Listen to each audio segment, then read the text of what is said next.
Bienvenidos a todos nuevamente a una emisión, en este caso de Tertulias de Crítica Dialéctica, donde, como ustedes saben, lo hacemos entre varios.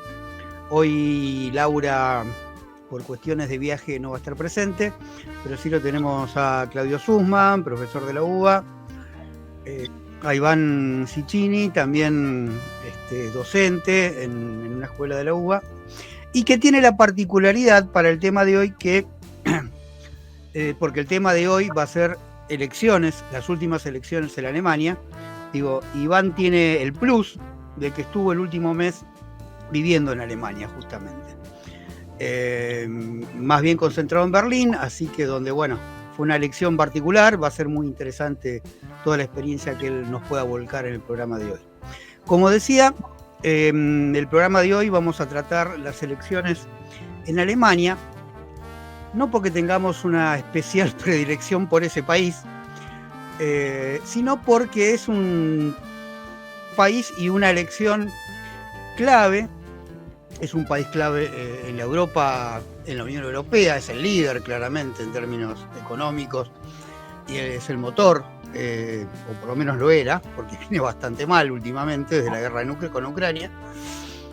Entonces es un país importante, pero esta elección es emblemática por los resultados que dieron, y es emblemática porque toda la progresía y la izquierda europea, bueno, en Europa casi que izquierda no hay, aunque vamos a ver que hay cosas que se llaman izquierda, y la izquierda latinoamericana quedó espantada porque Alternativa por Alemania, el partido que lo identifican como el sucesor del nazismo, ¿sí? Vamos a demostrar en esta charla que nada tiene que ver con esto, más allá de que sea un partido de derecha, ¿sí? Pero bueno, venimos desde que asumió Trump y nosotros como GDH sacamos una declaración, ¿no? Desde que asumió Trump está esta cosa de que vuelve el fascismo, ¿sí? Manifestaciones antifascistas, en Argentina tuvimos manifestaciones antifascistas, ¿no? Está esta cosa de que la progresía, como ya no sabe qué hacer, porque pierde en todos lados y no tiene herramientas para seguir haciendo ese neoliberalismo con tintes culturales, políticos de colores. Ya eso se le está acabando. Bueno, entonces ahora inventa que vuelve el fascismo. Una cosa es la derecha, la extrema derecha, como lo hemos caracterizado en programas anteriores, y otra cosa es el fascismo, ¿sí? Ninguno de los dos nos resulta demasiado grato a ninguno de nosotros, a nada de lo que tenga que ver con crítica dialéctica, pero como decíamos en nuestra declaración, si no identificamos bien al enemigo, al contrincante, mal podemos enfrentarlo, ¿sí? Bueno, entonces, por un lado, tiene esta importancia por esta reacción que ha tenido, estas dos cuestiones que yo mencioné. Pero también es importante ver que esta elección de Alemania se produce en el contexto de algo que ya venimos mencionando cuando hemos tratado de temas geopolítica, en un proceso de decadencia europea, ¿no? Que no sabemos cómo va a terminar, pero viene de una decadencia marcada. Yo diría, no sé si comparten mis compañeros, que de alguna manera esta decadencia se inicia con la disolución de la Unión Soviética, cuando ya no tiene el enemigo ahí al lado, le da riendas del neoliberalismo, da rienda suelta, y toda la fortaleza que podía tener Europa en términos de cierta estabilidad y cierta mejora, Europa occidental, mejora de vida en la población, se viene abajo porque el capital asume toda su violencia económica, y arrasa con cualquier estabilidad y con cualquier beneficio, con cualquier bienestar con el que estaban viviendo. Obviamente, las situaciones de bienestar de Europa occidental siguen siendo infinitamente mayores a la de nuestra Latinoamérica. Lo que pasa es que los lugares de los que partimos siempre hubo una diferencia abismal, ¿sí? Pero comparado con la historia de ellos, la sociedad de bienestar de la Europa occidental viene claramente en decadencia, pero también vienen en decadencia sus líderes, que están cada vez más perdidos, cada vez más sometidos al liderazgo de Estados Unidos, especialmente cuando está el Partido Demócrata en el gobierno. Esto que se involucró en una guerra en contra de Ucrania, bueno, la presencia de la OTAN tiene muchísimo que ver con esto, con este seguidismo a ciegas que están haciendo los líderes europeos.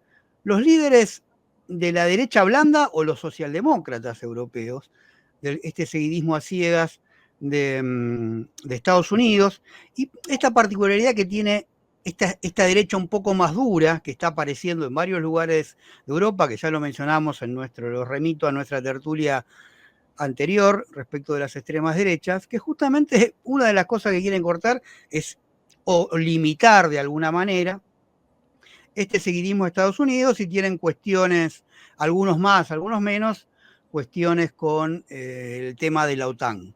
Bueno, se nos fue Claudio, está teniendo Iván, la tengo con Claudio. Cuando estábamos preparando se nos iba Iván y yo decía, se nos fue Claudio. Me traiciona el inconsciente, Claudio. ¿Cuál es esta parte se edita? A ver, vos que tenés años de terapia, podés explicar. Iván está teniendo problemas de conexión, pero bueno, ya vuelve. Psicoanálisis, no terapia, psicoanálisis. Ah, perdón. ¿Cómo el psicoanálisis le voy a decir terapia? Pero aparte, el fallido solo se interpreta en el contexto de la sesión. ¿En el contexto? De la sesión. Fuera de la sesión, el fallido, la interpretación del fallido es una interpretación silvestre. Ah, mirá vos. Bien. Aprendí algo más. Iván, ¿cómo estás? De nuevo. Disculpen.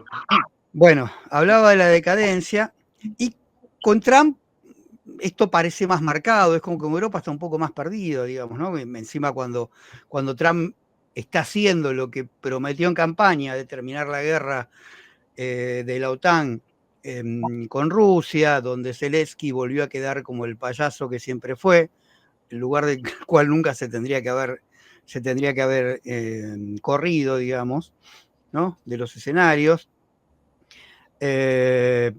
Hace pocos días Macron fue a pedir a Estados Unidos, fue a pedirle a Trump que aplicaran ese plan especial que armaron en la Europa Occidental para continuar la guerra en contra de Rusia, en Ucrania, etcétera, etcétera, y Trump le dijo de ninguna manera. Por otro lado, está el tema de los aranceles que le está imponiendo a todos los países, y a Europa también, ¿sí? Al ser socios privilegiados. Los europeos se están preguntando, bueno, pero ahora cuáles son las políticas de seguridad, la supuesta seguridad de Europa Occidental frente a Rusia. Y Trump le ha contestado, bueno, esas se las tienen que dictar ustedes, yo no tengo por qué intervenir ahí. Con lo cual también quedaron asiento para arriba los europeos, para decirlo diplomáticamente. Y por otro lado, bueno, no en vano, Trump no deja de ser el presidente del que haya sido el mayor imperio en el último siglo, pero creo que asumiendo su rol de que ya no es el imperio que era, pareciera, esta es mi interpretación, después mis compañeros dirán si están de acuerdo o no, como que, bueno, asume cuál es el nuevo rol que debe cumplir Estados Unidos, y aceptar que hay otras potencias con las cuales la disputa se tiene que dar en otros términos. Sí, este acuerdo llevado adelante con Putin, por el cual de alguna manera se reparten ciertos beneficios de Ucrania, y Trump queda como, él mismo se definió, Estados Unidos, como socio de Ucrania en la explotación de los minerales, las tierras raras que tiene Ucrania, muy necesarias para el desarrollo norteamericano. Muy característico o muy paradójico esto de socio, digamos, ¿no? A Ucrania no le queda más remedio que aceptarlo como socio. En pago, en parte, de todo el gasto militar que hizo Estados Unidos en Europa. Bueno, es en este contexto que se da. Y después no estaría mal mencionar, digo, porque toda esta Europa otanista, esta Europa atlantista, esta Europa que despotrica, que lleva adelante una guerra con Rusia, que despotrica contra todo aquello que se corra de sus cánones de derecha moderada o socialdemocracia, y que se la pasa auscultando la calidad democrática de los distintos países del mundo, como por ejemplo Venezuela, como por ejemplo Rusia. Quiero mencionar algunos casos que no son conocidos y que ellos obviamente los ocultan. Bueno, desde el vamos, en Ucrania se tenía que haber dado elecciones el año pasado y nunca se hicieron. Aparentemente se van a hacer este año. La cuasi revolución de colores que hubo en Georgia, porque ganaba un candidato las elecciones que no manifestaba una enemistad clara con Rusia, y ya eso molesta a la Europa occidental. Pasó lo mismo en Rumania, si bien el candidato que ganó en Rumania es de derecha, tampoco es un santo de nuestra devoción, pero lo que había prometido era intentar restablecer relaciones diplomáticas con Rusia. Rumania es miembro de la OTAN, y eso no lo aceptaron, declararon nulas esas elecciones, y hace unos pocos días a ese candidato lo metieron preso, ¿sí? Después lo soltaron, pero y aparentemente todas las encuestas dan como que va a ganar, que va a arrasar nuevamente. Así que en ese contexto, y por eso nos parece importante estas elecciones en Alemania, además por los resultados, que paso rápidamente a ver los resultados de estas últimas elecciones. ¿Sí? Hubo algunos cambios en la cúpula, digamos, arriba de todo, pero con una menor cantidad de escaños de las elecciones pasadas. Después vamos a ver la comparación con las elecciones anteriores.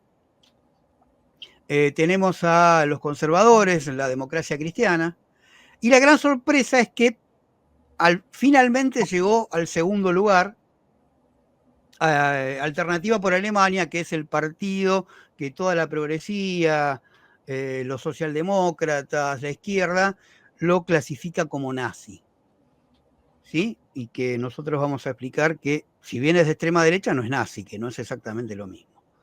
Tercero, muy mal, quedó la socialdemocracia. Cuarto, el Partido Verde. Quinto, Die Linke, que es la izquierda, pero que es la izquierda moderada, la izquierda, lo que yo llamo izquierda arcoíris, ¿sí? Ya no es más, no es la izquierda clasista, sino la izquierda que se maneja con los derechos de minorías y parcialidades, fundamentalmente. Yo me animaría a decir que entre los verdes y Die Linke medio que se reparten los votos, elección a elección, a veces está uno arriba y otro abajo en términos numéricos. No hizo, si bien no llegó al 5%, por lo tanto no tiene escaños a nivel nacional, pero sí quizás en algunas regiones, el nuevo partido que se define como de izquierda, de Sarah Wagenknecht, o como se pronuncie, disculpen porque yo de alemán nada, que ya vamos a explicar un poco, mis compañeros ya van a explicar un poco los programas y la historia de cada uno de estos partidos, pero Sara, como se la conoce habitualmente, es un desprendimiento de Die Linke, sería un desprendimiento por izquierda, aunque todos la cuestionan por la política que tiene respecto de la inmigración. Y por último quedó el Partido Liberal con 4,7%, con 0 escaños, que en otras elecciones le había ido un poco mejor. Pero también es interesante ver la última diapositiva, y yo después de esto me callo y dejo a mis compañeros. Esto es 2025. Esto es los partidos que han ganado de acuerdo a cada una de las regiones. El rojo es la socialdemocracia y el celeste es Alternativa por Alemania. Vemos que en la elección anterior, en 2021, la socialdemocracia ganó tanto en Alemania Occidental como en la Alemania Oriental. Y Alternativa por Alemania quedaba reducida o concentrada en el sur de la Alemania Oriental. En esta última elección, la de hace un par de semanas, toda Alemania Oriental, salvo en Berlín, ha ganado Alternativa por Alemania.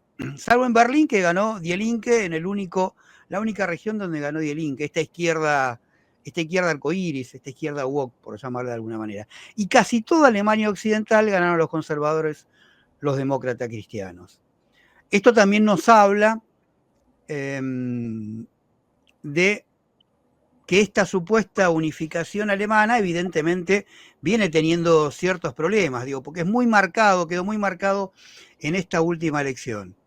Así que, si no les parece mal, los dejo con Iván, que nos va a contar un poco a partir de la experiencia de vida que tuvo en Alemania, especialmente en Berlín, esta cuestión de las rispideces y la falta de aceite que todavía queda en esta unificación alemana. Iván, te doy la palabra. Bueno, Diego, muchas gracias, buena introducción. Me parece que para entender el presente es importante remontarse al momento de la unificación. Podríamos ir más atrás, pero me parece que es un buen punto. Cuando se dio la unificación alemana, que fue bastante problemática. Fue un gran festejo del momento de la unificación para la nación alemana, pero al mismo tiempo los desafíos posteriores a esa unificación fueron el germen de los conflictos actuales y de la fragmentación que tiene en este momento. La Alemania socialista, la Alemania del Este, fue absorbida por la parte oriental, que es por la parte, digamos, occidental, y en esa absorción fue una destrucción de las estructuras sociales que tenía la Alemania del Este, porque se dieron un proceso de privatizaciones masivas, donde, como se dio en otras latitudes, esas privatizaciones muchas veces fueron muy aceleradas, poco transparentes y a precios irrisorios, la venta del patrimonio público, ¿no? Entonces, todas las empresas que eran parte del Estado socialista pasaron a manos privadas, y en ese ajuste que se dio también fue que creció la desocupación, fueron perdiendo derechos sociales, la precarización se convirtió en lo preponderante, y se dio también una migración masiva interna en Alemania del este a la parte occidental.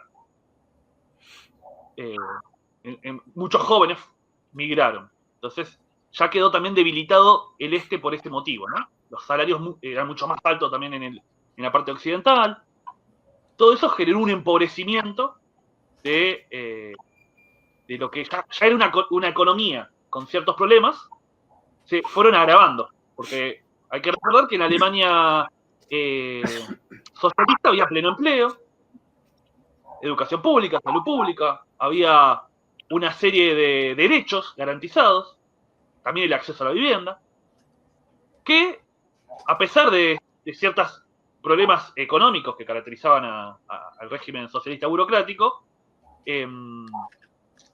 hacía que funcione una sociedad igualitaria. Y eso fue destruido en muy pocos años, ¿no? Como pasó en el resto de los países socialistas. Esa situación, que se intentó revertir, por lo menos discursivamente, en los 90, se fue agravando. No se pudo en ningún momento solucionar.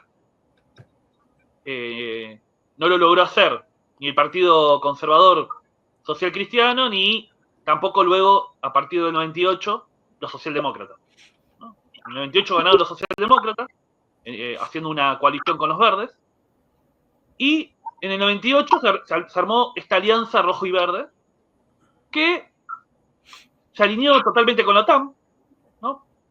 Que también tuvo una posición de intervenir en el conflicto en Yugoslavia, ¿no? Cuando estaba la situación en Kosovo, mandaron tropas. Alemania en el 99 fue la primera vez que mandó tropas, que intervino con sus fuerzas armadas después de mucho tiempo, que mandó en especial su fuerza aérea a bombardear. Y los verdes, por ejemplo, que eran un partido pacifista, ya en ese entonces apoyaron ese bombardeo.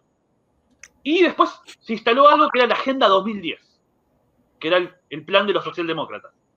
Un plan para llegar a una serie de reformas para impulsar el crecimiento, supuestamente, donde se hizo ajustes en el estado de bienestar, leyes laborales que fueron generando una flexibilización, recortes de gasto público muy significativos y que generó una desafiliación masiva en el Partido Socialdemócrata porque fue un pasaje explícito a adherir a un programa neoliberal. Ese neoliberalismo no es que desmanteló por completo el Estado social alemán, pero sí, en comparación con lo que había, fue un ajuste muy significativo y una pérdida de derechos para la clase trabajadora. Ahí también se dio, por ejemplo, un desprendimiento. En esa época se empezó a dar el desprendimiento de la socialdemocracia. Una fracción rompió, que luego iba a terminar confluyendo con Die Linke, que después vamos a ver específicamente la historia de Die Linke, que capaz esto se lo voy a dejar a Claudio para que él lo debe tener claro. Entre los dos vamos a reconstruir qué pasó con Die Linke, porque nos interesa. Y también porque tiene una historia interesante. Y bueno, lo importante es ver cómo después llegó el periodo Angela Merkel,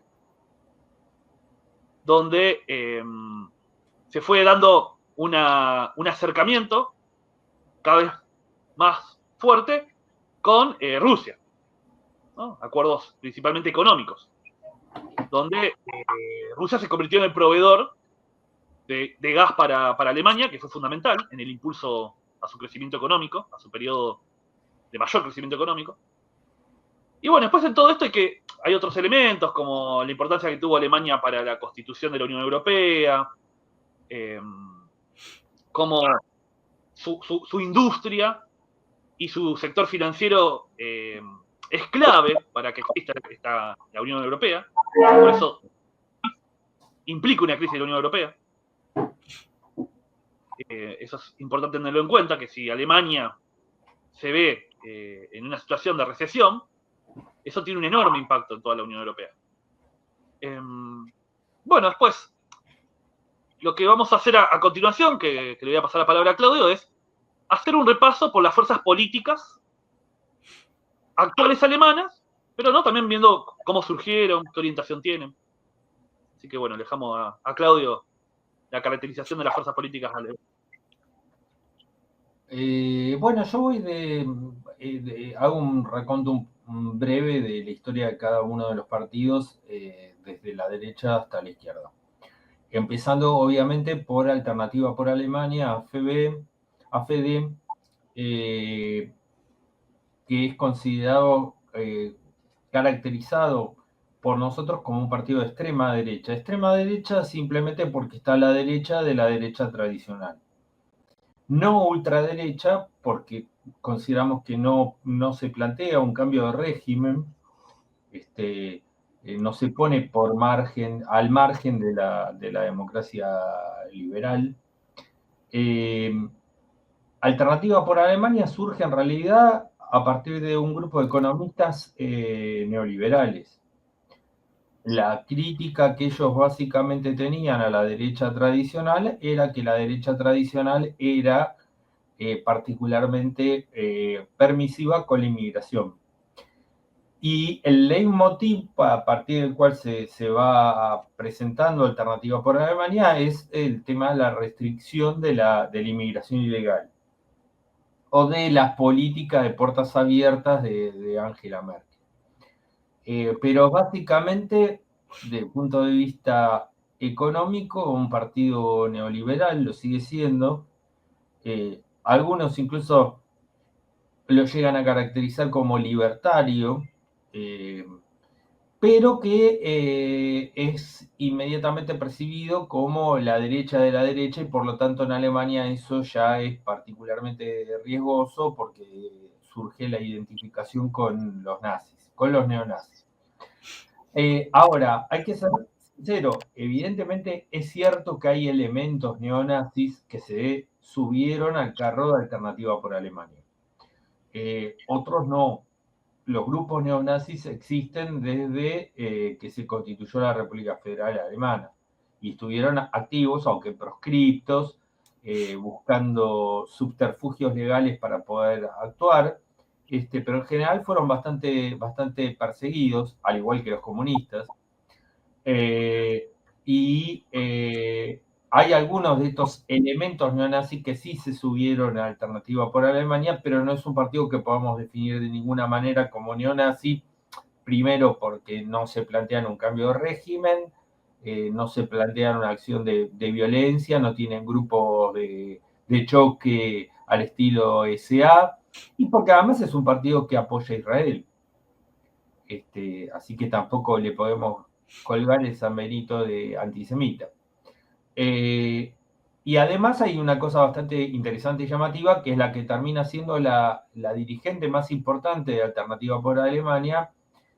Es una mujer, suponemos que los partidos de ultraderecha son machistas, misóginos, homofóbicos, ¿no? Bueno, la principal dirigente del Partido Alternativo por Alemania es una mujer que se llama Alice Weidel, que no solo es mujer, además es declaradamente lesbiana y además está casada con otra mujer, y está casada con una mujer que es nacida en Sri Lanka, en Ceilán.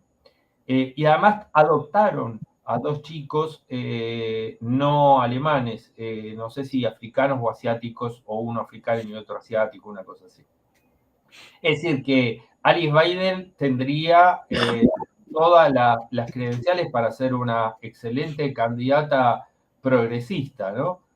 Podría ser la candidata de Podemos en España, o tirando un poco más de la cuerda, podríamos decir candidata del Frente de Izquierda en la Argentina.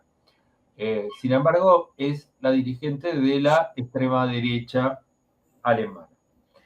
Después, siguiendo en esta progresión de... Ahora, perdón, pero paradójicamente la Alternativa por Alemania no ve con mucho agrado todas estas cuestiones identitarias, de la diversidad, todo esto de la ideología woke. No. Ellos lo que dicen es que, bueno, cada uno hace lo que quiere Sí, con su vida privada, sí, pero no rechazan rechazan la imposición de las elecciones privadas como una política de Estado, sí. Claro, el discurso de género. Algo cortito, que es que estuve viendo ese aspecto. Dale. Y, por ejemplo, tienen la postura de que en Alemania no hay patriarcado, de que Alemania ya es un país que logró la igualdad entre hombres y mujeres, entonces que el feminismo no tiene mucho sentido, excepto que el sentido que tiene es de querer obtener recursos estatales, ¿no? Tienen esa línea. Y además dicen que, paradójicamente, la izquierda feminista apoya al fundamentalismo islámico, que es lo más machista que hay, ¿no? Tienen esa línea.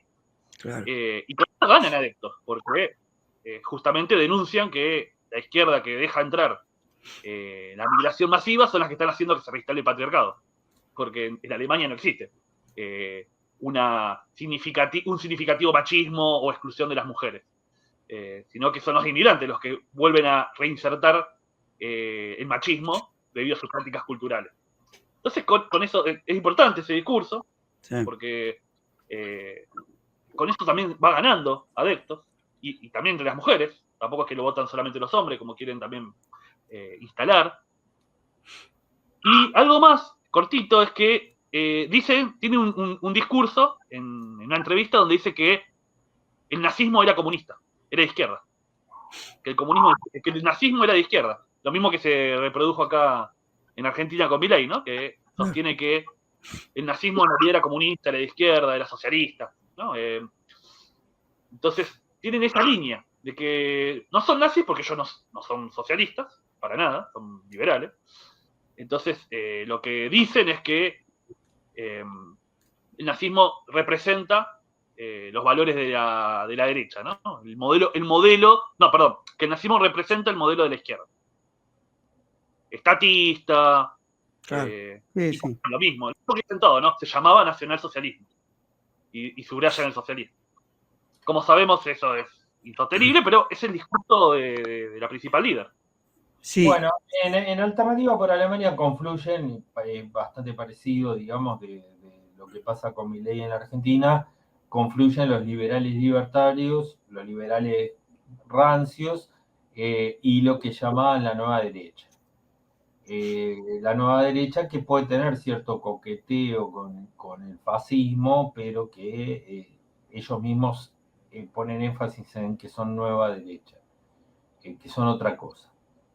Perdón, me parece importante lo que marcaste antes, a partir de mi intervención, digamos, esta diferenciación entre la elección individual, la elección sexual y de vida individual.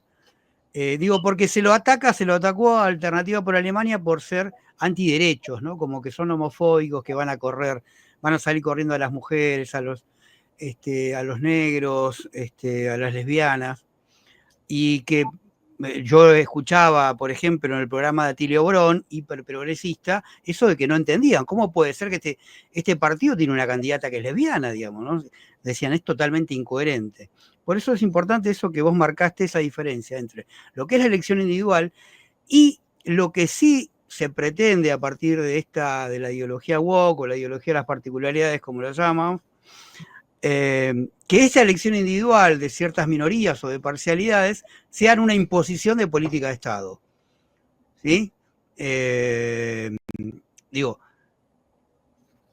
podría parecer, habría que ver la Alternativa por Alemania en el gobierno, porque todos sabemos que una cosa es una fuerza política en campaña y otra es cuando asume el gobierno, pero aparentemente en Alternativa por Alemania lo que hay es, bueno, estamos en contra de la imposición de toda esta ideología woke contemporánea, pero después que cada uno, igualmente esto, como vos decís, como hay distintas fracciones, seguramente, posiblemente los más de la nueva derecha hasta no deben ver con buena cara estas elecciones individuales, pero bueno, otro sector del partido, evidentemente sí, un sector mayoritario, si no, esta mujer no podría ser la candidata, ¿no? Bueno, eso es algo que es común en las nuevas derechas europeas, que rompen de alguna manera con ese arquetipo que el progresismo se armó acerca de lo que es la derecha, ¿no? Pensemos en Meloni en Italia, que tiene un parentesco genealógico más directo con el viejo fascismo, y que sin embargo, bueno, es una mujer. Lo mismo sucede en Francia con Marine Le Pen. Y además con una particularidad, que en Francia hay un partido de derecha que está a la derecha de Le Pen, que dirige un tipo que se llama Seymour, que es el teórico del gran reemplazo, el tipo que dice que los europeos van a ir siendo reemplazados. Hay un elemento racista en su teoría, con un pequeño detalle, que el tipo es judío. Es decir, acá tendríamos el caso de un judío dirigiendo una fuerza filofascista, lo cual lo hace más extraño y mezclado y confuso todo esto. Bueno, lo último que digo de Alternativa para Alemania es que, como se mostró en el mapa anterior, su mayor peso electoral está en lo que era la República Democrática Alemana, es decir, en lo que era Alemania Oriental. Que es, y acá se da la paradoja, el nudo más fuerte, digamos, del discurso de Alternativa por Alemania es el discurso antimigrante, y obtiene su mayor caudal de votos en las zonas donde menos inmigrantes hay. ¿Por qué? Por una razón muy sencilla, porque son las zonas más pobres de Alemania, y los inmigrantes no van a las zonas más pobres de Alemania, van a las zonas más prósperas. Paradójicamente, el discurso antimigrante parece pegar más fuerte en las zonas más pobres, en las zonas más vulnerables, es decir, en el electorado que está más asustado, que tiene más miedo. Bueno, eso con respecto a Alternativa por Alemania. Sigo de derecha hacia la izquierda.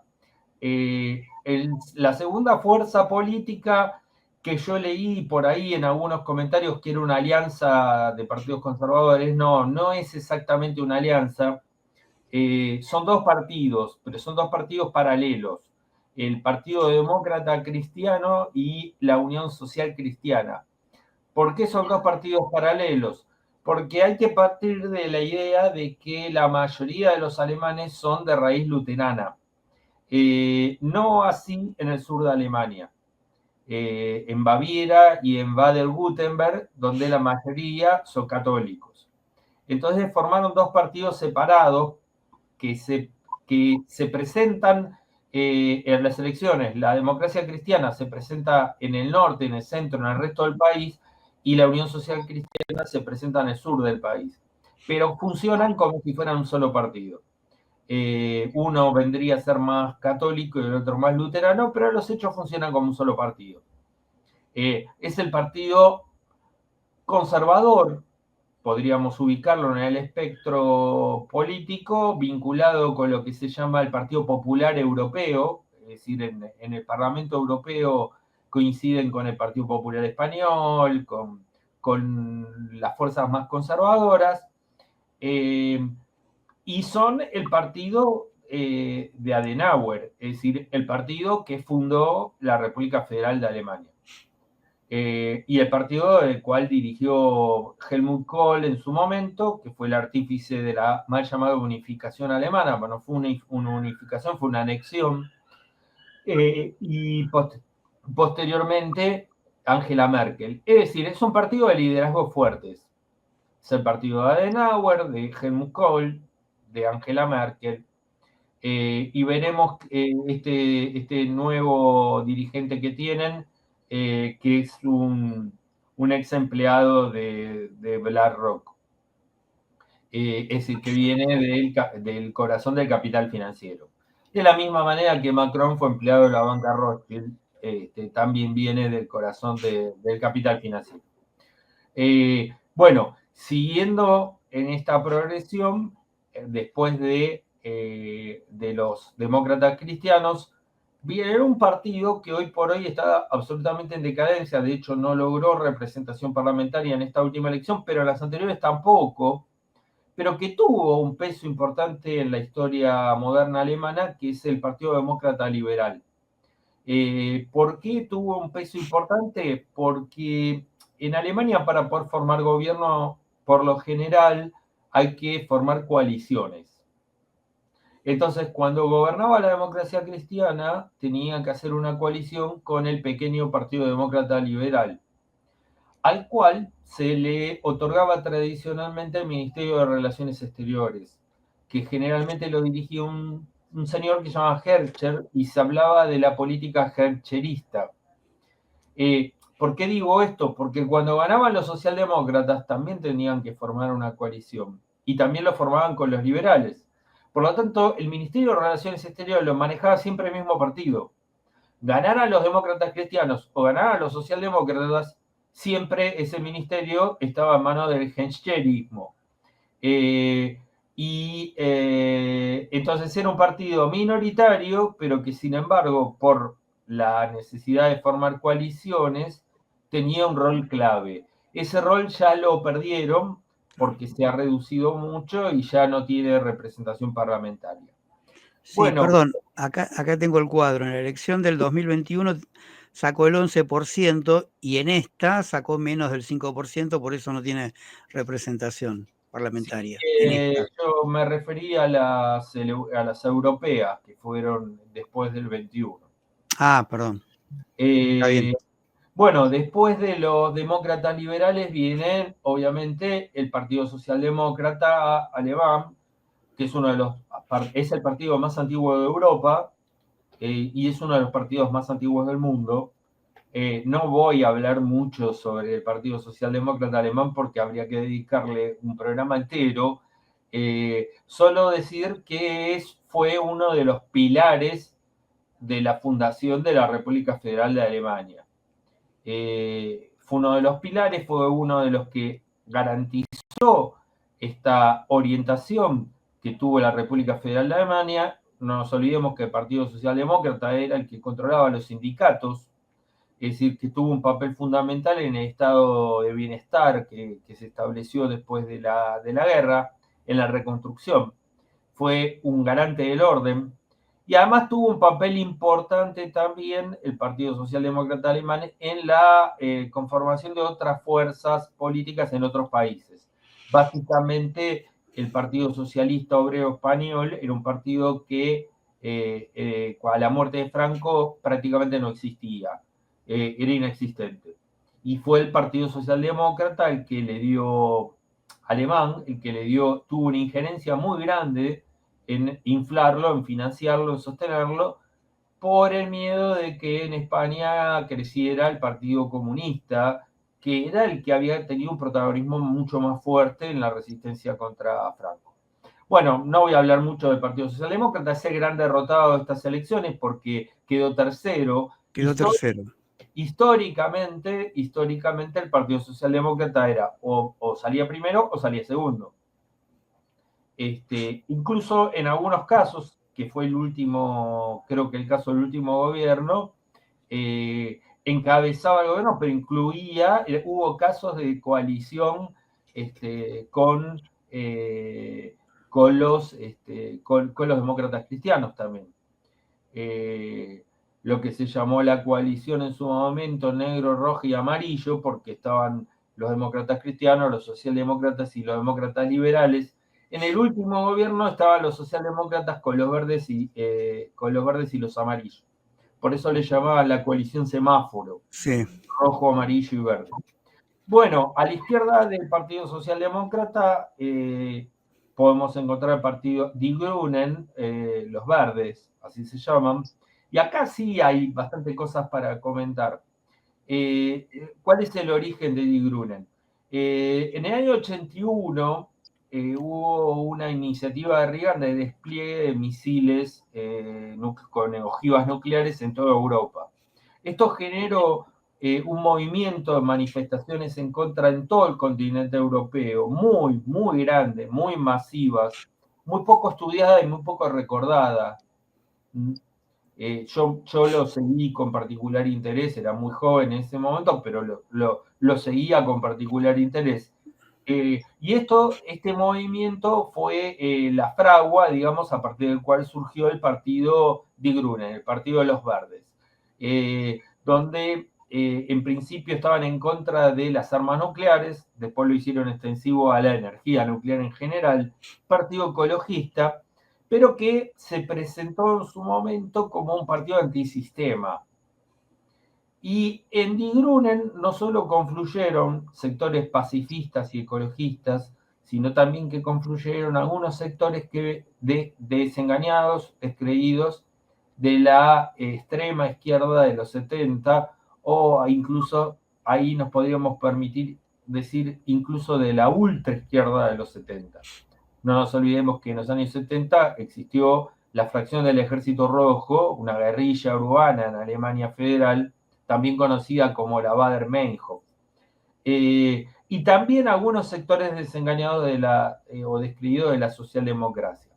De esa amalgama de ecologistas, pacifistas e izquierdistas surgió el partido Die Grünen, que tenía un contenido, incluso, por ejemplo, Daniel Cohn-Bendit estuvo, Dany LaRouche, ¿no? Uno de los cabecillas del mayo francés, estuvo entre los dirigentes del Partido Verde. El Partido Verde que tenía una dirección rotativa, que aparecía como un partido de nuevo cuño, nuevo tipo, y sobre todo muy antisistema. Yo recuerdo que cuando lograron representación parlamentaria hubo varios incidentes, porque los diputados del Partido Verde no iban con saco y corbata, iban con camisa leñadora, con blue jean. Incluso hubo un caso de uno que lo expulsaron del Bundestag porque estaba fumando un porro en la sesión, ¿no? Bueno, eran los chicos malos, los chicos rebeldes, pero con el correr de los años se fueron adaptando al sistema e incluso empezaron a entrar en coaliciones, sobre todo en los land, en las regiones, ¿no? Empezaron a entrar a coaliciones con la socialdemocracia, empezaron a hacer un partido de gobierno. Y el viraje, digamos, más notorio del Partido Verde es de los últimos años, en el cual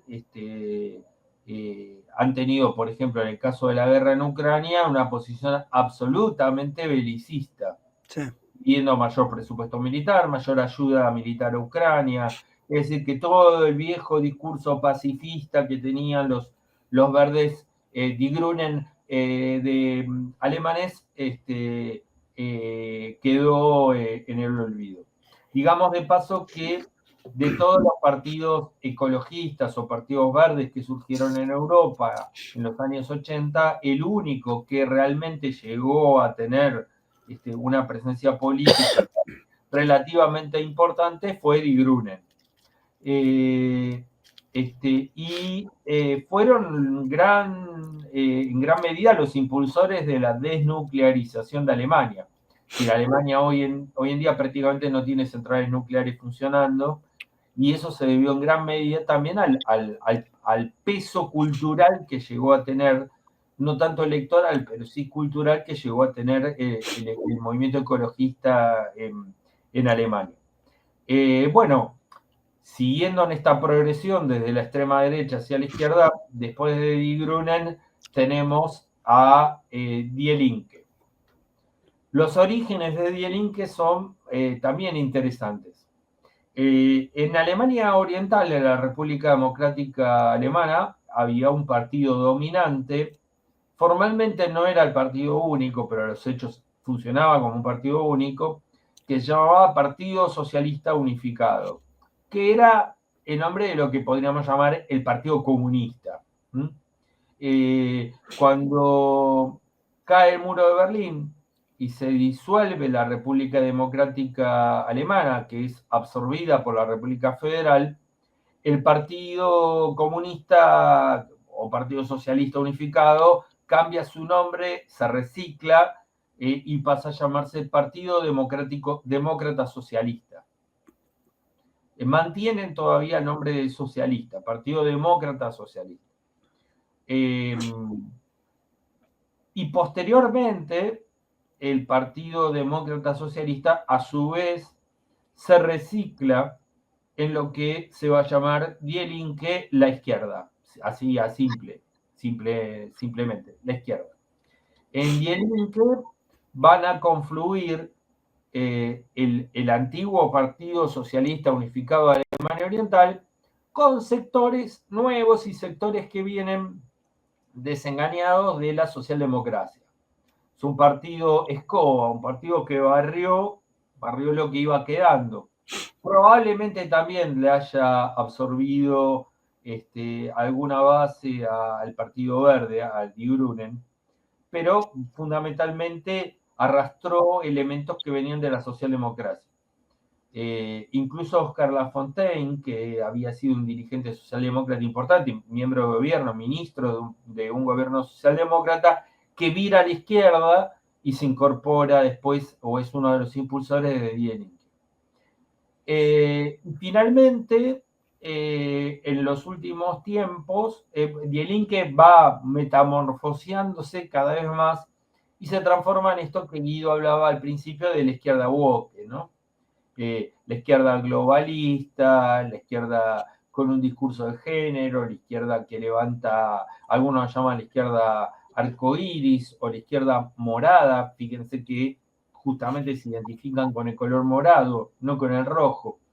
El morado, que es el mismo color de Podemos en España, ¿no? Es el equivalente a lo que sería Podemos en España, que de alguna manera también es un resabio del viejo Partido Comunista Español, ¿no? Se emparenta genealógicamente con el Partido Comunista Español, que no es exactamente lo mismo. Y el Partido Comunista Español sigue existiendo. Bueno, en los últimos tiempos en Die Linke se produce, aparece una figura que es la de Sarah Wagenknecht, que se posiciona como el ala izquierda del partido de la izquierda. Sarah Wagenknecht fue militante de joven del Partido Socialista Unificado de Alemania Oriental. Es decir, que tiene una credencial o un pasado comunista. E incluso dentro de Die Linke, en su momento, dirigió una fracción que se llamaba Plataforma Comunista. En los últimos tiempos, la postura de Sarah Wagenknecht va chocando con Die Linke. Si bien era una de las figuras más representativas, va chocando con el tema inmigración, con el tema ideología de género o discurso woke. Va planteando como cierto regreso a planteos clásicos, más clásicos de lo que sería una izquierda tradicional, y fundamentalmente la crítica a la política con respecto a la guerra en Ucrania. Sara Wagenknecht va a oponerse a la ruptura con Rusia, al apoyo militar a Ucrania y la militarización de Alemania. En un primer momento, Sara tiene una gran repercusión, porque cuando rompe finalmente con Die Linke, se lleva a la mayoría de los diputados de Die Linke. Y en las elecciones europeas obtiene más votos que Die Linke. Lo supera. No se constituyen, es también una cosa medio extraña, porque uno diría, ¿por qué lleva el nombre por qué el partido lleva el nombre de la dirigente, ¿no? Bueno, porque en realidad no se presentaron como partido, sino como asociación civil. Es decir, todavía no se constituyeron como partido. Lo cierto es que muchos teníamos, y me incluyo, expectativas, porque se hablaba del fenómeno Sara Wagenknecht, se habló mucho de que era un fenómeno creciente, se hablaba incluso de una polarización. Por ejemplo, la Izquierda Diario habló de polarización en Alemania, cosa que no sucedió. Pero muchos apuntaban a que esta polarización iba a hacer que las dos fuerzas que vienen creciendo y que iban a dar la sorpresa eran Alternativa por Alemania, por derecha, y Sara Wagenknecht por izquierda. Bueno, lo cierto es que esto no pasó. No pasó por dos cosas. Primero, porque Alternativa por Alemania no fue ninguna sorpresa. Todo el mundo sabía que iba a obtener más o menos el 20% de los votos y que iba a ser segunda fuerza. Esto no fue ninguna sorpresa. Y más o menos todo el mundo sabía que iba a ganar la democracia cristiana. Esto tampoco fue ninguna sorpresa. Lo que sí fue una sorpresa desagradable, por lo menos para mí, fue que el partido de Sara Wagenknecht cayó bastante. Y Die Linke la superó ampliamente, ¿no? Revirtió los resultados de la última elección, de la elección europea. Incluso al punto que el partido de Sara Wagenknecht obtuvo, miren este detalle, ¿no? 4,9%. Es decir, que por una fracción pequeña no obtuvo el 5%, que es lo que la ley en Alemania establece para tener representación parlamentaria. No, acá no está, perdón. No, acá no está porque justamente no ingresó a la Cámara. Acá sí está. Claro. Ahí. En el anterior. 4,9 y con ese resultado queda sin escaños. Exacto. Igual que el Partido Liberal.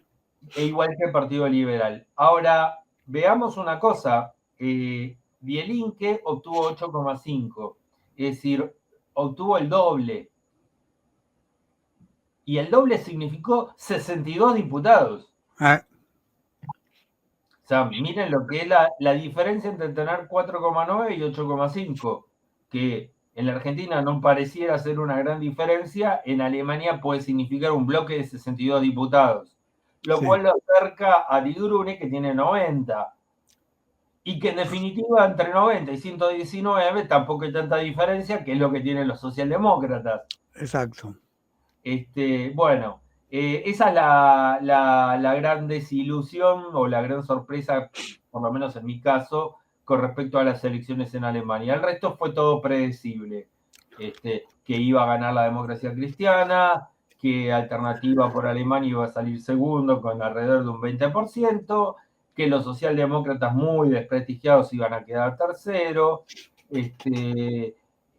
ya podía haber alguna duda con respecto a Die Grüne y Die Linke, es decir, con respecto a los verdes y la izquierda, pero era la única duda. Y la decepción, sí, del partido de Sara Wagenknecht. Perdón, Gabriel, una cosita cortita. Claro. Gabriel, déjame. Sí.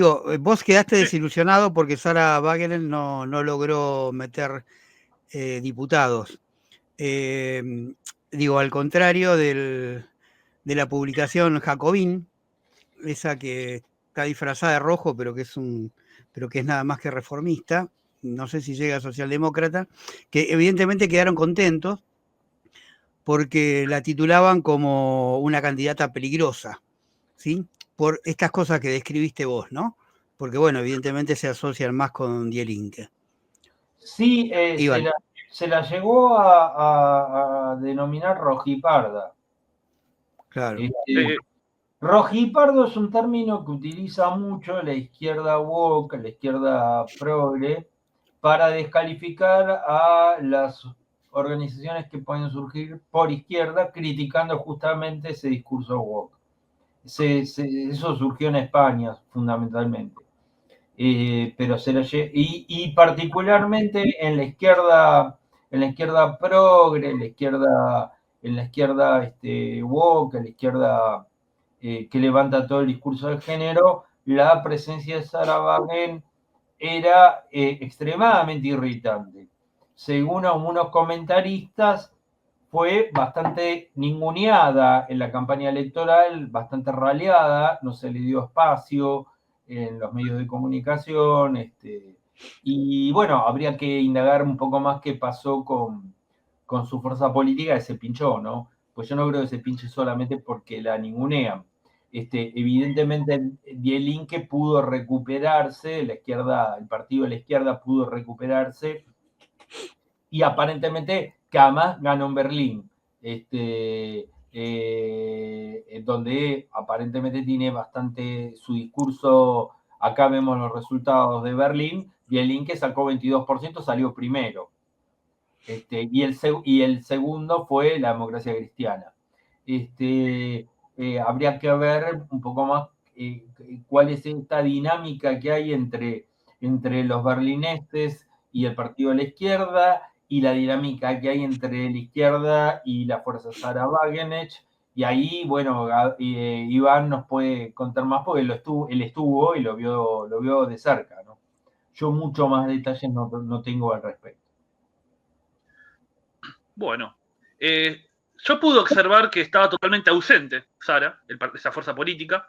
Die Linke lograba tener una gran presencia en Berlín, y para poder consolidarse y no perder votos, hacían más énfasis en mencionar que este desprendimiento era un giro hacia la derecha, de que estaba cerca de Alternativa por Alemania, de que era anti-inmigración, y en Berlín, que es una ciudad tan multicultural, también capital del movimiento LGTB, donde la inmigración es algo muy masivo y el progresismo está muy instalado, también el apoyo a Ucrania, ¿no? en el conflicto, la estigmatización de la fuerza de Sara y la tergiversación de sus propuestas fue el eje de la campaña. No querían perder votos, ¿no? Querían mantener a sus adeptos, y para eso ponían más énfasis en criticar a Sara que Alternativa por Alemania. Y lo que tuvieron habilidad es en usar muy bien TikTok y en presentarse como los antifascistas. Die Linke se presentaba como antifascista, y algo que no comparte para nada la fuerza de Sara es llamar fascista a Alternativa por Alemania. Lo dice públicamente, que no es una fuerza nazi, sino que es un nacionalismo, no está cerca, está lejos por lo económico, pero no cae en el discurso que sostiene Die Linke, que es asustar a la población diciendo que se viene un retorno del fascismo en Alemania.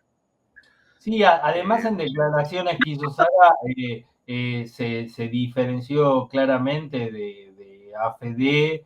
que de ninguna manera iba a hacer ningún acuerdo parlamentario, ni electoral, ni nada, que no tenían nada que ver con eso. Es más, ella definió, son exactamente lo opuesto a nosotros. Son lo de más hecho, sobre migración, disculpa, Claudio, presentaban como si fueran equivalentes las posturas de Alternativa por Alemania y el partido de Sara, cuando por un lado se propone un discurso mucho más rígido con respecto a la inmigración, y ahí, como vos mencionaste, hay elementos realmente reaccionarios y anti-inmigrantes, racistas, en Alternativa para Alemania. En cambio, por el otro lado, que se hablaba es de una regulación. justamente para que el abordaje del problema migratorio no sea solamente un abordaje de la derecha. Ella proponía un debate racional sobre qué hacer con la inmigración. ¿Por qué? Porque también es una preocupación de la población, ¿no? Esto es para pensar, ¿no? Si la población, el pueblo se preocupa por la seguridad, y hay que abordar el tema de seguridad. No se puede dejar de lado ese problema. Si se preocupan por la inmigración, hay que tematizarlo, hay que discutirlo. Perdón, y por la cuestión del empleo, ¿sí? Por supuesto. En determinadas circunstancias el tema migratorio cala fuerte en la clase trabajadora porque temen perder sus empleos, y eso se ha visto en el apoyo obrero en las últimas elecciones a Trump, se ve en Francia en el apoyo a Le Pen, y se ve en el apoyo a la derecha en Italia, donde la derecha en Italia gana en lo que históricamente eran las ciudades rojas, las viejas ciudades. Bueno, esto pasa en Francia también, en los distritos donde antaño ganaba el Partido Comunista, ahora gana el lepenismo. Sí. Y en esto tiene mucho que ver el miedo a perder el empleo. Estamos hablando de una clase trabajadora desmoralizada, despolitizada, pero numéricamente en retroceso y socialmente golpeada, ¿no? Que actúa casi a la defensiva. Y es ahí donde entra el problema de la cuestión migratoria. Y algo importante es que Alemania, no hablamos tanto de la situación económica de Alemania, pero está en recesión, tuvo un proceso también inflacionario, que si bueno, lo comparamos con lo que sucede acá, es muy leve, pero que es grave para ellos, porque tiene una estabilidad de precios de más de una década, y que de repente hubo un aumento significativo de los precios, que no fue acompañado de aumento en la misma medida de los salarios. Entonces hubo una pérdida de poder adquisitivo. Y después el gran problema de varias ciudades de Alemania es el tema habitacional. Que bueno, en eso, para reconocerle algo a Die Linke, ¿no? Por lo menos pusieron como eje de campaña eso, además de su línea feminista, ecologista, agregaron el tema habitacional, que en Alemania es el mayor problema, y con eso, diciendo que hay que tener una política de vivienda y de regulación de alquileres, han ganado una cantidad de votos significativa. De hecho, bueno, lograron ganar en Berlín, que es bastante, ¿no? Decir que hayan hecho eso. Y bueno, para mí la explicación de por qué ganan en Berlín es, uno, porque se adecúan al clima cultural de Berlín, donde las minorías tienen un protagonismo mucho más fuerte que el resto de Alemania, y que pusieron el eje de campaña hábilmente en el tema habitacional, además de hacer una campaña antifascista. Entonces eso les permitió ganar en esa ciudad. Pero bueno, en otros lugares, como vimos, lo que aprovechó este contexto fue Alternativa por Alemania, en especial en el este.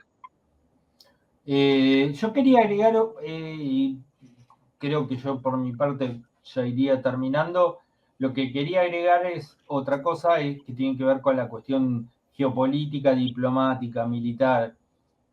Alemania fue el motor de la Unión Europea. La Unión Europea surge fundamentalmente de la alianza de los dos países más ricos y más importantes de Europa, que fueron Francia y Alemania. Inglaterra siempre estuvo ahí, Gran Bretaña siempre estuvo ahí medio como al margen, y finalmente terminó saliéndose de la Unión Europea. Por lo tanto, quedó la Unión Europea como la gran construcción alemana, ¿no? Y esto tuvo mucho que ver con el protagonismo de Angela Merkel. Angela Merkel era una dirigente muy importante, no solo por su peso propio, por sus características propias, sino porque además era la canciller, es decir, la primer ministro, en Alemania se llama canciller al primer ministro, la primer ministro del país económicamente más importante de Europa. Ahora, es notorio el retroceso de Alemania, no solamente en lo económico, a partir de que dejan de recibir el gas barato y abundante, y bueno, esto parece un eslogan, bueno, abundante y barato de Rusia, sobre el cual se sostenía la producción alemana, no porque Rusia se los corte, sino porque Alemania decide sumarse a las sanciones contra Rusia, sino el nivel de sometimiento que han tenido es notable. Por ejemplo, antes de que empezara la guerra en Ucrania, Biden le dijo a Scholz, delante de todo el mundo, nosotros no vamos a permitir que el Nord Stream funcione. Es decir, el gasoducto que iba de Rusia hacia Europa. No lo vamos a permitir. Y cuando empieza la guerra en Ucrania, el gasoducto es saboteado, es destruido claramente por la CIA, es decir, por los Estados Unidos. Y Alemania no protestó en lo más mínimo. Y aclaremos una cosa, el gasoducto era germano-ruso. Es decir, no era un gasoducto ruso, era un gasoducto construido en sociedad entre Rusia y Alemania. Es decir, que la CIA destruyó propiedad alemana y Alemania no dijo nada. Y ese retroceso económico y diplomático que viene teniendo Alemania en estos últimos 3, 4 años se hace patente hoy en día, en el cual, ante el cambio de administración norteamericana y la política totalmente, diametralmente opuesta que tiene Trump con respecto al conflicto ucraniano, hoy en día los dos países más beligerantes de Europa son el Reino Unido y Francia, que son los que quieren mandar tropas a Ucrania, son los que están fogoneando todo el tiempo. Y Alemania parece como replegada a un segundo plano. No es que tengan una posición neutralista, ni pacifista, ni nada por el estilo, pero parece como replegada, como ya incluso con Olaf Scholz habían tenido ciertos pruritos a la hora de mandar misiles a Ucrania. Era como que estaban un poquito más en retroceso, ¿no? Quizá hay un viejo axioma que dice que una diplomacia fuerte se sostiene, se vuelve más fuerte cuando es sostenida por los cañones. Y los cañones se sostienen cuando hay una economía fuerte.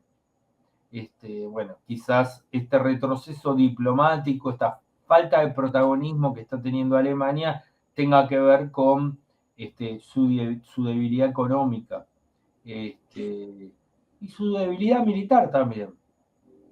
Su debilidad militar también. Además, agregar también la política, Claudio, porque esta coalición semáforo era muy débil políticamente, en el sentido de que costaban de acuerdo, tenían peleas constantes los liberales con los verdes y los socialdemócratas. Había toda una situación política también, así como dijiste vos, de sometimiento, y sobre todo de falta de independencia, ¿no? de falta de determinación en defender el interés nacional. Y eso también es importante para entender el nacionalismo. El avance de este nacionalismo de derecha, me parece que es clave entender primero que este nacionalismo de derecha está en contra de la posición del gobierno en relación al conflicto entre Rusia y Ucrania. Que también sirve para entender por qué se vende este movimiento como nazis, se los busca atacar constantemente, porque a nivel geopolítico tienen un posicionamiento favorable a la resolución del conflicto y a priorizar el interés de Alemania, que sería retomar relaciones comerciales con Rusia. Sí, y agrego otra cosa. La Segunda Guerra Mundial terminó hace 80 años. ¿Sí? 80 años, que es casi un siglo. Alemania es un país ocupado. Alemania es un país ocupado. Alemania hay, no me acuerdo la cantidad, pero es impresionante la cantidad de bases norteamericanas que hay en Alemania. Hay que ver qué hace Trump con eso. Pero es impresionante la cantidad de bases militares que hay norteamericanas en Alemania, y hay una la base de Ramstein, que tiene 50.000 norteamericanos. No todos militares, muchos son personal civil, pero hay una base norteamericana que tiene 50.000 norteamericanos en Alemania, que además es particularmente estratégica porque de la cual Estados Unidos planificó todas las operaciones que hizo en el norte de África y en el Medio Oriente. Y dicho sea de paso, ya que estamos con el tema de la Segunda Guerra Mundial y los 80 años, ¿saben cuáles son los 3 países que más bases militares norteamericanas tienen? Alemania, Italia y Japón. Alemania, Italia y Japón. Bueno. Son los 3 países que más bases norteamericanas tienen. 80... digamos que tiene coherencia esa política. Bueno, pero 80 años no son pocos, digamos. No, que después de 80 años persistan, eso demuestra, o sea, en el momento del fin de la guerra, los yanquis estuvieron muy inteligentes en dónde ponerlas. Ahora, que después de 80 años persistan, sí, bueno, eso habla claramente de ese mundo, de ese imperialismo dominado absolutamente por Estados Unidos, ¿no? Sí, que hoy en día está fuertemente puesto en duda.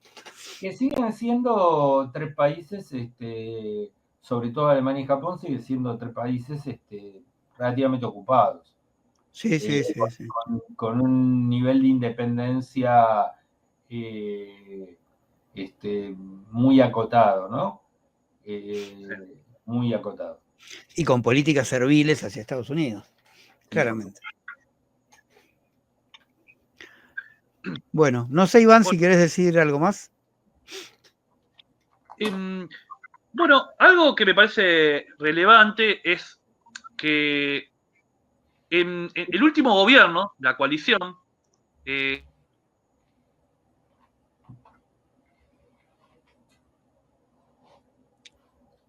me fue a la Antártida, se me quedó congelado, Iván.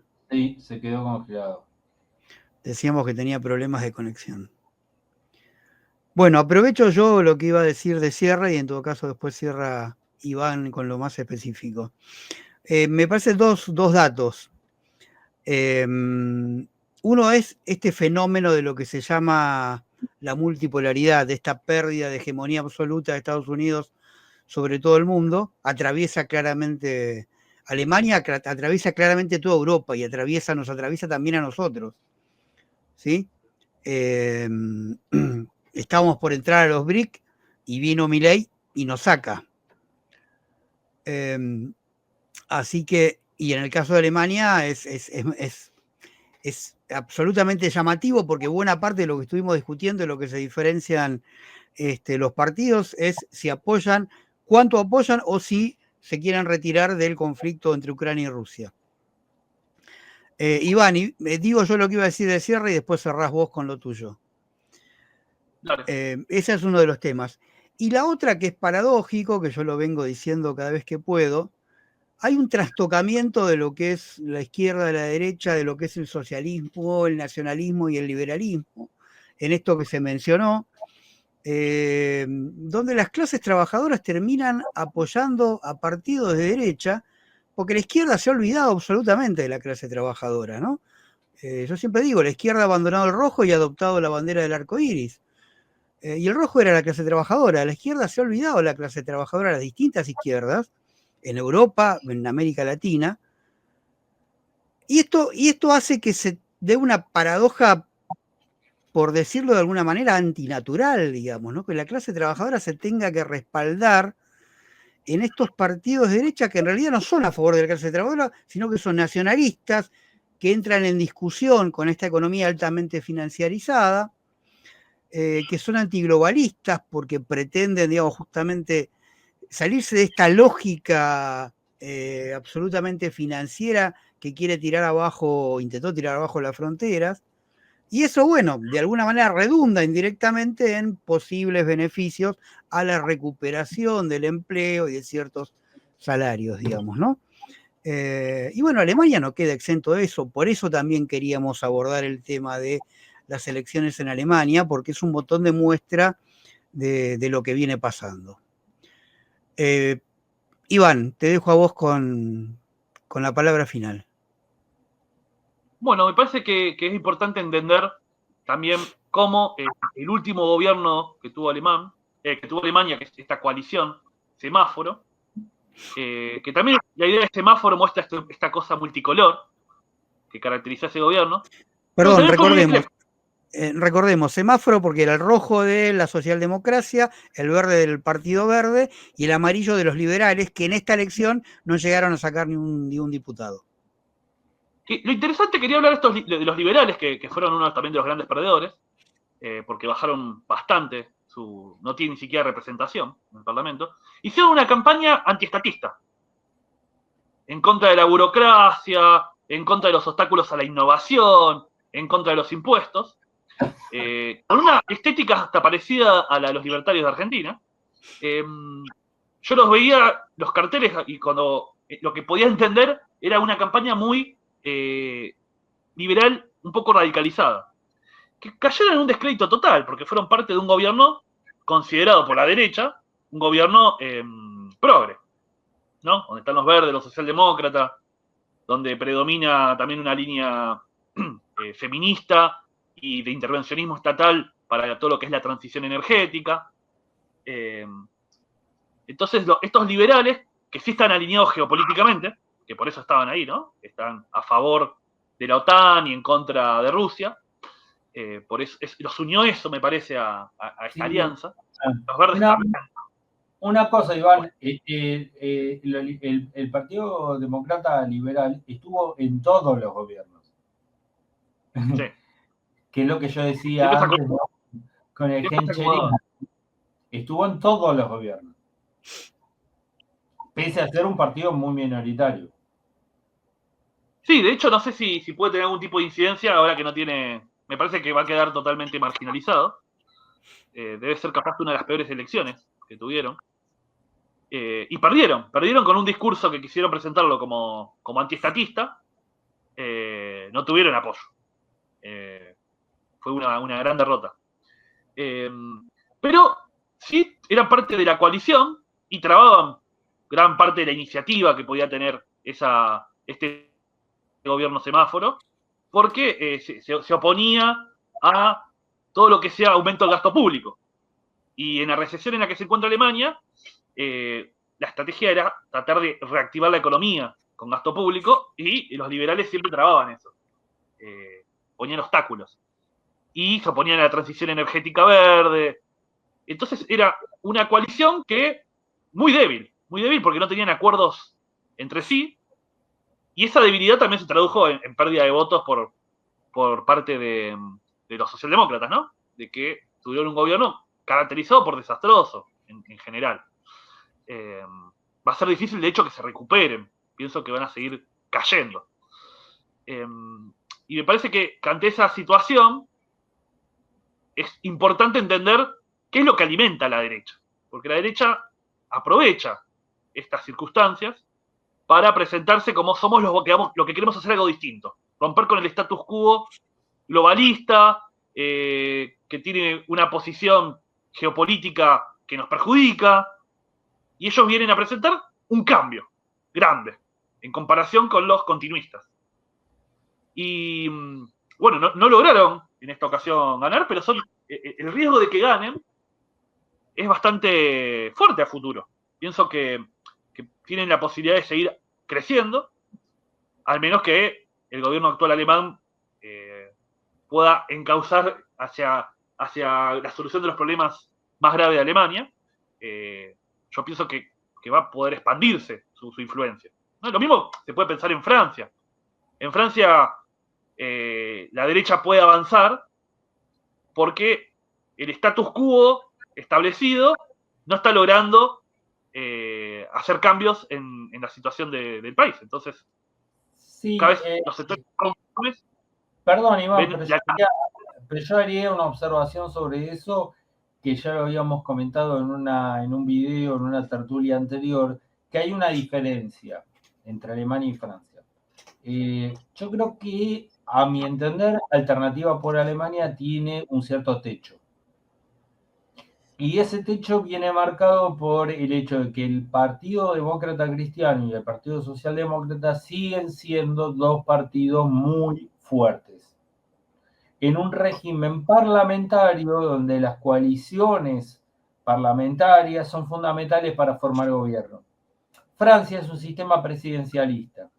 Y en Francia el partido más grande y más fuerte desde lo individual es el partido Alianza Nacional de Le Pen. Todos los demás fuerzas políticas que se presentaron a las elecciones en Francia son coaliciones electorales. No coaliciones parlamentarias, sino coaliciones electorales. Es decir, que ya se presentaron con listas únicas. La fuerza que sostiene a Macron es un frente electoral. El que sostenía a Mélenchon era otro frente electoral. En cambio, Le Pen no era, lo sostenía su partido. Es decir, en Francia el único partido grande, fuerte, poderoso que hay es el de Le Pen. Los demás son todos muy volátiles y muy frágiles. Mientras que en Alemania siguen siendo los dos partidos del consenso llamado consenso liberal progresista, es decir, la Democracia Cristiana y el Partido Socialdemócrata siguen siendo dos partidos fuertes. Y eso es una diferencia importante, además de la diferencia que hay entre el sistema político, un régimen parlamentario y un régimen presidencialista. Y sistemas electorales además diferentes, porque en Alemania el sistema es de representación proporcional, mientras que en Francia es por sistema uninominal, es decir, se elige un diputado por cada distrito, al igual que en Inglaterra. La diferencia es que en Francia hay una segunda vuelta también, entre los dos más votados, pero es un sistema uninominal. Eso es lo que explica que el partido de Le Pen, siendo el partido más grande, no es el partido que tenga más representación en el Parlamento. O eso es lo que explica que en Inglaterra haya ganado el Partido Laborista sin ser el partido más votado. Que esto lo mencionamos también en su momento en otras tertulias, ¿no? El sistema uninominal en Francia y en Inglaterra dan como resultado, por ejemplo, que los laboristas tengan mayoría de representación parlamentaria, por eso son gobierno, pero no son el partido más votado. Y en Francia, que el partido más grande no sea el partido que tenga mayor representación electoral. Si en Inglaterra o en Francia rigiera el sistema alemán, quizá los resultados serían diferentes. Pero el sistema alemán es un sistema de representación proporcional por Land, es decir, por estado, por provincia, por decirlo en términos argentinos, para que se entienda. Respecto de que es un sistema parlamentarista el alemán y que son necesarias coaliciones, y a la dificultad que puede tener, que tiene Alternativa por Alemania de ser gobierno alguna vez, por lo menos en el corto plazo, vuelvo a poner los resultados, porque los representantes de la democracia cristiana, el Partido Conservador, el que ganó, dijo claramente que de ninguna manera van a hacer coalición con Alternativa por Alemania. Y lo que le queda es hacer una coalición con la socialdemocracia y posiblemente con los verdes, porque creo que no le alcanza solo con la socialdemocracia, digamos, ¿no? Repitiendo arreglos que han hecho históricamente, no sería la primera vez, ¿no? Y bueno, claramente nadie se quiere, se va, por lo menos por ahora, nadie se quiere hacer coalición con la Alternativa por Alemania, así que la única posibilidad es que saque la mayoría de los representantes, con lo cual es, por ahora parecería muy difícil. Sí, porque si hacemos un cálculo, vamos a ver que la socialdemocracia tiene 119 diputados y los verdes tienen 90. Claro, perdón. Perdón. Ahí vas a ver que la socialdemocracia tiene 119 y los verdes tienen 90. La suma de 119 más 190 más los 62 de Dieling, que eventualmente son una fuerza considerable. Digamos que la democracia cristiana puede llegar a tener algún acuerdo con la socialdemocracia, cosa que ya tuvo en otros momentos. Exacto. Para poder establecer una coalición. En principio no lo necesitaría, en principio, pero hay que ver cómo se configuran esas alianzas. Comento un detalle que me parece relevante, que es que Die Linke expresaba que si ganaba, si tenía representación parlamentaria la fuerza de Sara, iba a poder hacer una especie de coalición con la Alternativa para Alemania. Algo que es falso, pero que lo vendían como fake news para quitarle votos. Decían que la única fuerza política que era capaz de hacer un frente por el tema migración y por otras cuestiones, y por el tema ruso, era el partido de Sara, entonces por eso no había que votarla. Sí, bueno, pero es clásico este progresismo, de esta izquierda arcoíris, ¿no? De que tiene como enemigo a la izquierda histórica, más que a los neoliberales o a los conservadores. Bueno, es parte del declive de la debacle de la izquierda, de lo cual yo hablé también en un video hace un tiempo atrás. Bueno, no sé si tenemos algo más para agregar, si no ya vamos cerrando este nuevo programa de tertulias. Agradecemos a todos los que van a estar mirando este programa. Como siempre les decimos, llamen a sus amigos a suscribir, a mirar el programa, a mirar los otros videos, a ponernos me gusta. Por suerte vamos creciendo en el canal, todos los días tenemos nuevos suscriptores, nuevas visualizaciones, y bueno, eso nos permite, nos da mucho más ánimo para seguir metiéndonos con temas y con miradas un tanto urticantes para las mayorías en el poder o esta izquierda trunca que ha abandonado sus banderas.